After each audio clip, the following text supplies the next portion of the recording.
یہ بھی آپ نے پڑھا کہ انسان گفتگو جب کرتا ہے تو گفتگو کے لیے گوشت پوش کا جسم میڈیم بنتا ہے، لیکن ساتھ ساتھ یہ ہمارا بات بھی ہمارے تجربات اور مشاہدے میں ہے، جیسے کہ آپ نے پڑھا کہ گوشت پوش کی زبان کے بغیر بھی انسان کے اندر بات سمجھنے کا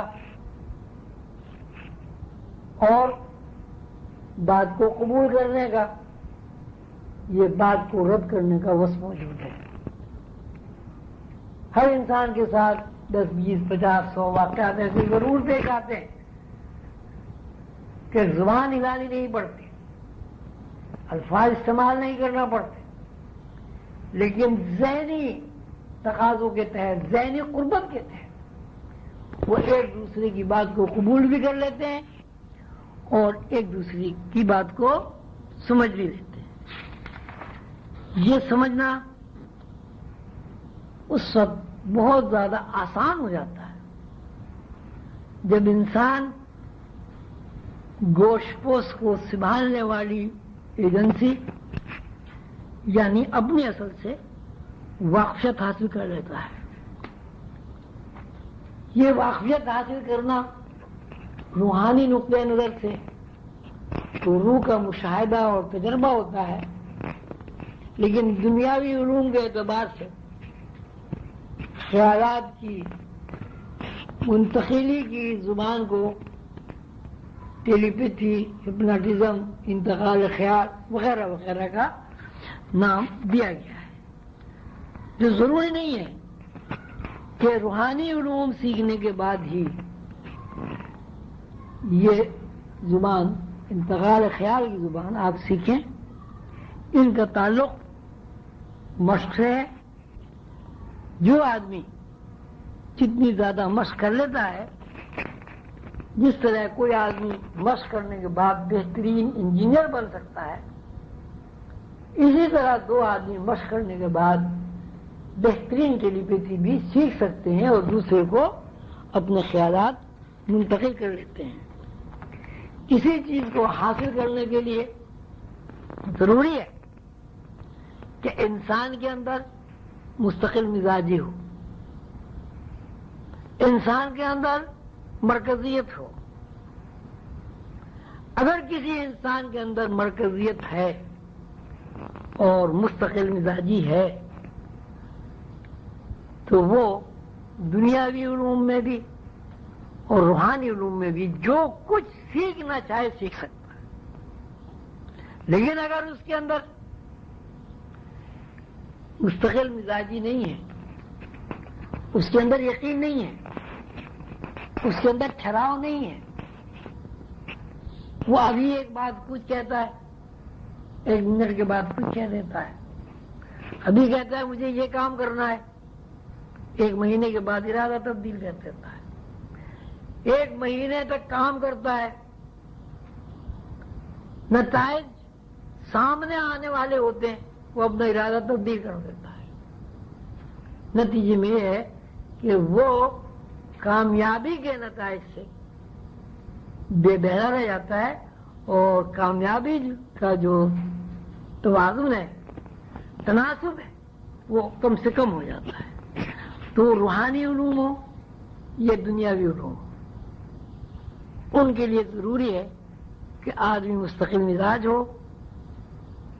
اس کے اندر ایک جگہ ٹھہرے رہنے کا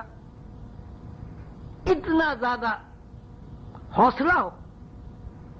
کہ اگر بظاہر حالات اس کے مخالف بھی ہیں، وہ ان حالات کی پرواہ نہ کرے۔ تو روحانی قانون یہ بتاتا ہے کہ چونکہ اس نے ایک انفارمیشن قبول کرنے کا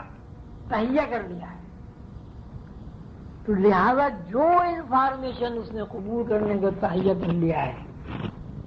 قانون یہ ہے کہ کوئی بھی انفارمیشن جب لوح محفوظ سے نازل ہوگی، جب تک وہ مظاہرے میں تبدیل نہیں ہو جاتی، اس کی تکمیل نہیں ہوتی۔ وہ انسان ایک اطلاع کو قبول کر کے اگر اس کو رد نہیں کرتا اور مستقل مزاجی سے اس ایک اطلاع پر قائم رہتا ہے،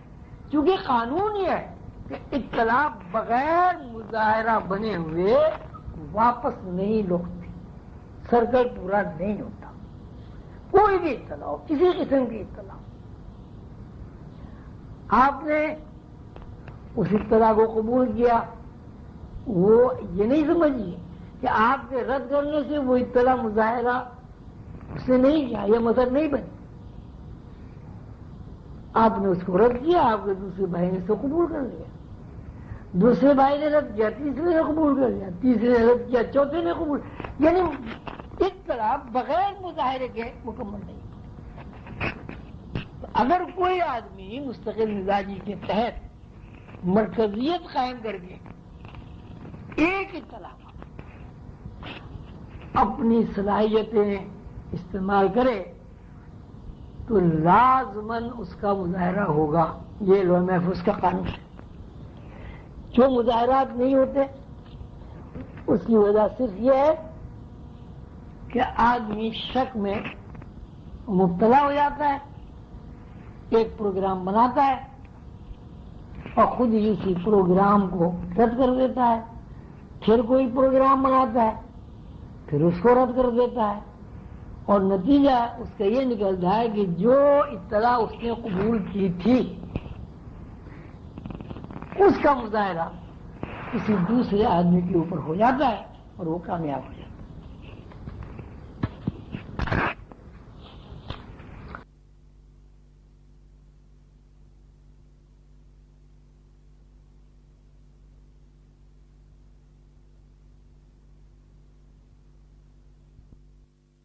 حاصل کرنا ہے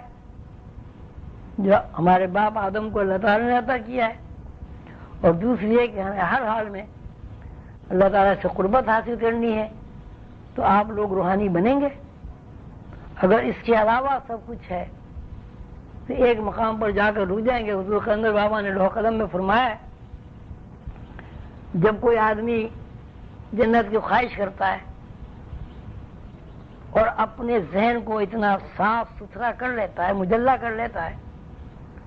کہ جنت کا عکس کو وہ قبول کر لے، تو جنت کہتی ہے آؤ لبیک۔ اور جب وہ فرشتوں کے بارے میں کوئی تصور کرتا ہے، فرشتے کہتے ہیں آؤ لبیک، لیکن اللہ نہیں کہتا کہ آؤ لبیک۔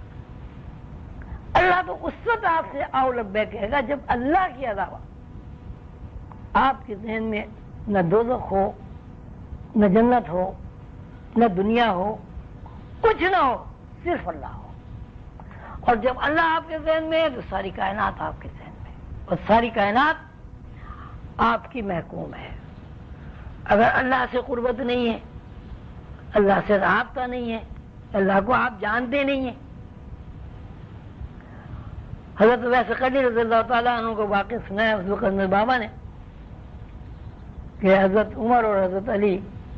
حضور پاک صلی اللہ علیہ وسلم کو جب مبارک لے کر جب حضرت ویس کی خدمت میں حاضر ہوئے، دعا ہوئی، یہ ہوئی، وہ ہوئی، تو حضرت عمر نے حضرت ویس قرنی رضی اللہ تعالیٰ عنہ سے عرض کیا آپ کچھ نصیحت فرمائیں۔ یہ بہت غور طلب بات ہے۔ حضرت ویس قرنی رضی اللہ تعالیٰ عنہ نے فرمایا اے عمر، اللہ تمہیں جانتا ہے؟ حضرت نے فرمایا بے شک اللہ مجھے جانتا ہے۔ پھر میں اے عمر تم بھی اللہ کو جانتے ہو؟ حضرت نے فرمایا الحمدللہ میں بھی اللہ کو جانتا ہوں۔ حضرت ویس نے فرمایا اب تمہیں کسی نصیحت